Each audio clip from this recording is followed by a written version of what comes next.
Chapter 17. Virginia sat in her wheelchair at the dining room window, watching Mickey say goodbye to his mother and father. Carson wore a severe expression that made her think he was trying to be strong for his son. Alberta's eyes were full of tears. She expected the worst. It was the first time the Downings demonstrated fear. It chilled Virginia. The Downings lowered their heads in prayer. Mickey spoke the words. His father proudly bared witness to his faith. They exchanged hugs. Carson and Alberta climbed into their car, waved to their son, and drove away. Mickey followed them with his eyes until they were gone. Virginia thought of how Jeremy used to watch Thomas go. She couldn't help it. Mickey's expression was so much like his. A hand fell on her shoulder. Virginia jumped and almost fell out of her wheelchair. "I didn't mean to startle you," Esmeralda apologized. She looked at Virginia with sympathy. "Your emotions are strong. You couldn't help but sense them." "I'm trying to control them," Virginia admitted, watching Mickey walk to the front door. "I don't want Jeremy to know how frightened I am." "He already knows," Esmeralda said. Virginia shot her a worried look. "He does?" Esmeralda nodded. "The hardest thing any telepath must learn is how not to read people's minds." She sat at the table and folded her hands. "The beginning is the hardest. Your son hears people's thoughts without trying. He is learning everyone's deepest secrets." "Oh, God," Virginia whispered. She fiddled with the cross around her neck. It was a gift from Thomas when they first started dating. It was small and gold, with a diamond chip in the center. She thought wearing it would make her feel better. It wasn't. She asked, "Is it the same for you and Mickey?" "Heavens, no," Esmeralda said. "My power is weak compared to your son's. I can only sense strong feelings or strong thoughts. If I concentrate, I can read them or project my own. It takes a lot of effort. Jeremy can do it without trying. Sometimes I dream of things that happen." She tapped her index finger on the table. "When I touch someone, I get a glimpse of what the future holds for them." "And Mickey?" Virginia asked. She didn't notice him standing behind her. "My gifts are different," Mickey replied. "Do you see dead people?" Virginia nervously quipped. Mickey smiled. "I saw that movie too." He sat on the edge of the bay window and crossed his ankles. "I'm a little more complicated than that." "How so?" Virginia asked. Mickey glanced at his grandmother. Esmeralda nodded. Virginia noted the action, but said nothing. "I see death, Mrs. McKee," Mickey said, "in all its forms. Talking to the departed is just a tiny part of my gifts. I see so much more than that." "The future?" Virginia asked. Mickey shook his head. "That's my grandmother. I see and hear things. Clairvoyance, my grandmother calls it, but it's more. My flashes of insight works the best with simple things, like games of chance. My dreams have to do with death or dying. I can see into the past sometimes if I touch something that has a strong impression on it." Virginia looked down at her cross. "Something like this?" she asked. "Maybe," Mickey shrugged. He leaned forward and held out his hand. "May I?" Virginia slowly nodded. Mickey held the cross in his fist for a second. He grinned. "Your husband gave this to you," he said, his cheeks becoming rosy. "You were walking in a park somewhere. You were holding hands. Thomas said, 'I love you, Virginia,'" she finished for him. She held the cross to her breasts. "Then you punched him in the arm." Virginia's eyes grew wide. "You saw that?" "Sure," Mickey said. "You were mad because he remembered your 1-month anniversary and you didn't." Virginia shook her head. "It's true." Her gaze drifted away.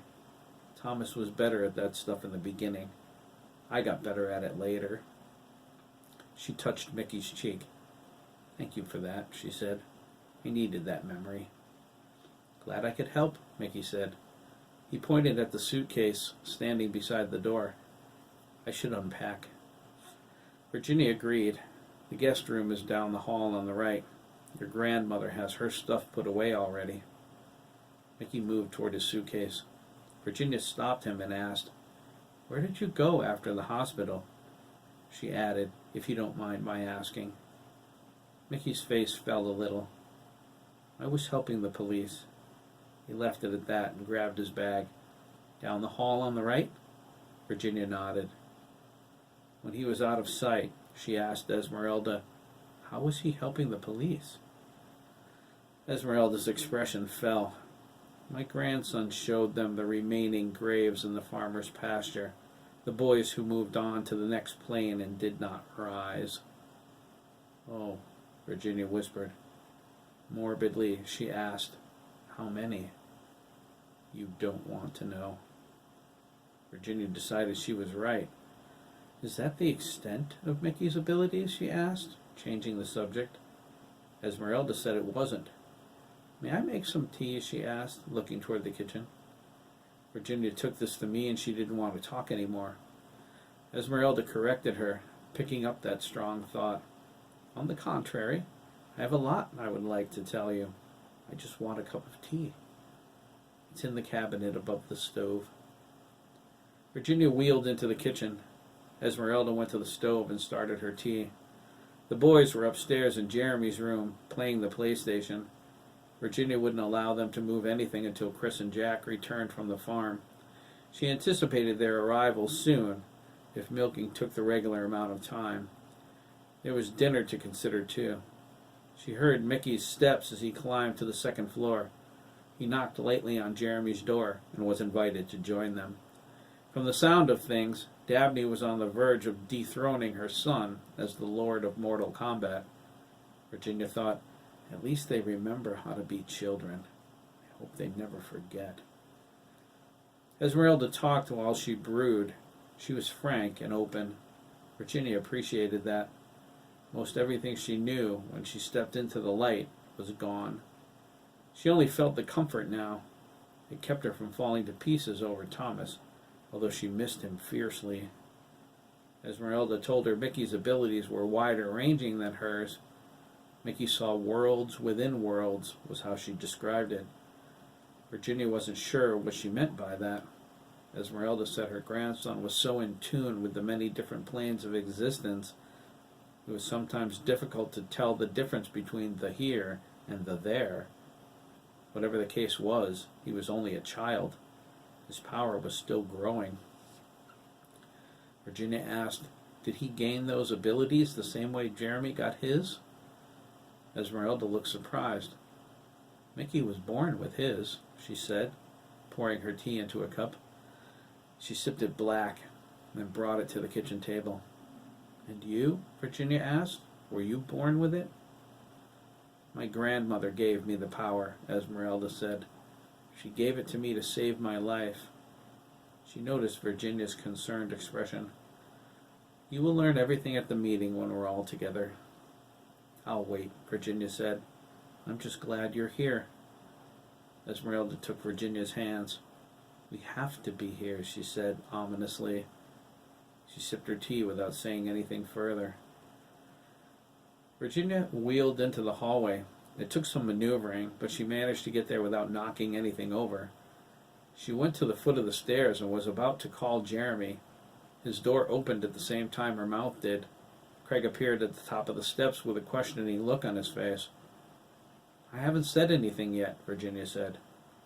You did it? Craig asked. I could have sworn I heard you calling. I was about to. She looked at him suspiciously. Are you reading minds too? Craig shook his head. I only hear what Jeremy does. Then you know what I want? Time to get cleaned up for dinner? Bingo, she replied. I think I'm going to order Chinese.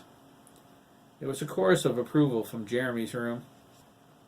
Virginia turned toward the kitchen phone, but noticed a police car pulling into her driveway. She wheeled to the front door instead. She opened it and saw Chris and Jack Jr. climbing out of the front seat, accompanied by Kate Pierce. She nodded at Virginia professionally as she walked the boys to the front door. Virginia scowled at Chris. "You know the drill," she said sternly. Chris sighed, rolled his eyes, and patted Jack Jr. on the back. "Come on," he said. "We have to get undressed in the garage." "My mom used to make me undress on the front porch," Jack Jr. said. Chris handed his mother the file folder Chase Umbridge gave him. The keys were in his pocket. "What's this?" Virginia asked. "You're never going to believe it," Chris replied. He followed Jack Jr. to the garage. There was a keypad on the inside of the jamb. Chris told him the code to open the door. Jack Jr. repeated it several times to commit it to memory. Chris let him in and showed him where the washer and dryer were. They stripped to their underwear and put their clothes into the basin. Jack Jr. scrunched up his nose at them. "I forgot how bad it stinks," he said. "I'm glad to know that's possible," Chris said. "Usually I take it all off and walk through the house naked. It drives Mom crazy." Jack Jr. grinned. "Want to?" "Not with Kate at the door," Chris replied. "Some other time, though." "That will be hilarious." "I didn't know you had a sense of humor," Chris remarked. Jack Jr. stepped into the kitchen. "There's a lot you don't know about me." He took off running. It took Chris a second to figure out what he was doing, but then it dawned on him. "Hey," he cried, "I get the shower first." "Not bloody likely," Jack Jr. cried. He zipped up the stairs, flew past Dabney in the hall, and charged into the bathroom. He closed the door and locked it. Chris was only 4 steps behind him, but he reached the door too late. Dabney shook his head. "You're stinky, buddy," he said. Mickey called from Jeremy's room. "What smells so bad?" Chris heard Jeremy reply, "My brother." Dabney chuckled. "Gee, thanks, Dabs," Chris mumbled. "This will go on all night now. You know that, right?" "Duh," Dabney remarked. He kissed Chris on the cheek. He started down the stairs toward the other bathroom to wash his hands. Chris held his cheek. It felt like it was on fire. Virginia and Kate talked in the front room. Kate filled her in on the lawyer who visited Chris. She also told her about Todd O'Connor. Virginia didn't know him, but she was sad just the same. She stared at the file folder. She had no idea what to make of it. "This bothers me," Virginia finally said, scratching her head. "I'm not sure I approve." "I wouldn't," Kate agreed. Virginia set the file folder in her lap. "Well, it's up to Chris to decide what he wants to do." "You think so?" Kate asked. "That's an awful lot of responsibility for a boy." "I'm aware of that, officer," Virginia replied. "I've raised my sons to shoulder responsibility. I trust Chris. I trust his judgment." "Okay," Kate said, letting out a whoosh of breath. "If it were me, after everything that's happened at that farm, I'd burn it to the ground and sell the land. I'd do the same. Chris won't, though. I know my son." "What's a teenager going to do with a farm?" Kate asked. She couldn't believe Virginia was serious about not handling this. Virginia said, "I don't have a clue." "Then don't you think you should—" Kate began, but didn't get to finish. A blue light cascaded toward them from the hallway. She shivered and nodded to Virginia, who had her back to the light. "Your son's coming." Virginia turned in her chair and slung her arm over the back. Jeremy came down the steps, his eyes glowing, his expression confused. She looked at him oddly. He paused long enough to say, "Shh," but continued around the corner into the kitchen. She heard the back door open. "Oh, crap," she cried, wheeling after him. "He's not going outside like that, is he? What if someone sees him?" Craig came down the stairs with the same blank look on his face. Mickey followed him closely. Virginia grabbed Craig by the arm. He stopped, but only after he noticed his feet weren't taking him anywhere. He looked at Virginia, confused. "Craig?" she asked. "What is it, honey?" His eyes drifted to the back door. "We hear something," he said. and walked out of her grip. Virginia looked at Mickey, who shrugged. I have no idea. He looked for his grandmother, who went into the backyard. Virginia, Mickey, and Kate went to the doorway. Dabney joined them and asked what was going on. Virginia told him she wasn't sure.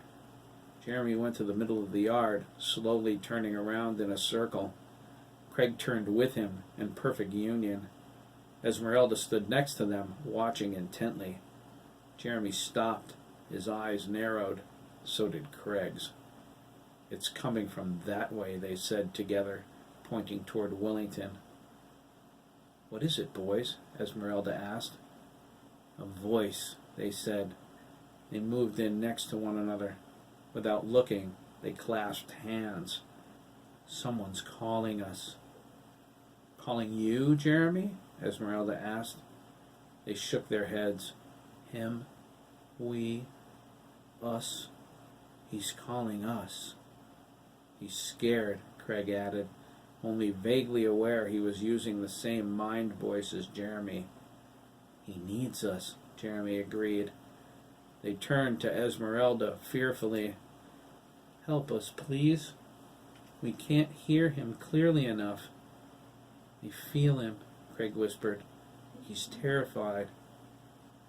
Show me, Esmeralda said. She put her hands on their shoulders. Open your minds to me. Jeremy and Craig did as she asked. Esmeralda's eyes began to glow with a light like Jeremy's, only dimmer. The world faded away as she slipped into their thoughts. They flowed around her like a raging river. No, not a river, she thought. The sea. I can hear the sea. It was there in the crashing waves. She could almost hear a voice. It was drowned out by the maniacal laughter of a lunatic. She tried to make the voice louder, but she failed. I hear it, Esmeralda said. She turned to Mickey and the others. She whispered, Help us. Help us, please. Mickey ran to her and took her hand. You can have my strength, Grandma. The moment she gripped him back, a terrified voice blasted into all of their minds. Help me! Oh, God! Someone help me! Hiram's after me! Please! Oh, man! Dabney cried, running into the yard. That's Derek! Chris and Jack Jr. appeared in the doorway. They were both in towels, but only Chris was dripping. He looked at his mother, frightened. I heard Derek screaming, he said. He looked around. Where is he? There, Jack Jr. cried, pointing toward the group in the yard. Come on! Jack Jr. bolted out the door. Chris followed, holding his towel up. He hadn't stopped to tie it right. Kate quietly cursed and went after him. When they got to the group, Jeremy and Craig were frantic. We can't see him, they cried. We're not strong enough. Esmeralda grabbed Dabney's wrist. Your friend is going to die, she said. Do you want to help us save him? Dabney was stunned. What can I do? Take my hand, she said. All of you, quickly. They did. Jeremy stiffened. He felt a rush of strength from his friends through Esmeralda. He looked up at the sky. His eyes shone brighter than ever before. Craig's face grew dark and vengeful. They cried, We're coming, Derek. We're coming. As the glow surrounded them all, Virginia's hand went nervously to her throat. Please, God, she prayed. Please? Her words were drowned out by the sound of Derek's desperate screams in her mind.